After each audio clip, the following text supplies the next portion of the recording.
ஒரு ஞானி நடந்து போகும்போது ஒரு நவாப்போட அரண்மனை அந்தப்புற தோட்டம் குறுக்க வர அதுல புகுந்து போறாரு. அவரை பார்த்த அந்தப்புற பெண்கள் அலறி அடிச்சுக்கிட்டு ஓடுறாங்க. காரணம் அவர் நிர்வாணமா இருந்ததுதான். அதை பார்த்த நவாப் கோவப்பட்டு அவரை பிடிக்க காவலர்கள் ஏவ அவங்களும் அவருக்கு குரல் கொடுத்துக்கிட்டே அவரை பிடிக்க பாயறாங்க.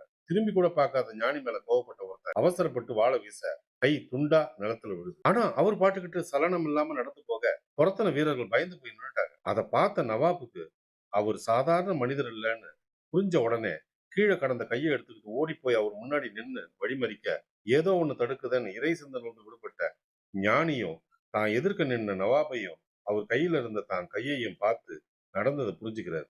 நவாப மன்னிக்கிற விதமா பார்த்து சிரிச்சிட்டு தன்னோட கைய வாங்கி வெட்டுப்பட்ட இடத்துல பொருத்த உடனே அது பழைய மாதிரி ஒட்டிக்குது. அந்த ஞானி பேரு சதாசிவ பிரம்மேந்திரன். தஞ்சாவூர்ல பிரபலமா இருக்கிற புனேநல்லூர் மாரியம்மன் அவரு பிரதிஷ்டை பண்ணதுதான். அவரோட ஜீவ சமாதி கரூர் பக்கத்துல உள்ள நெரூர்ல இருக்கு.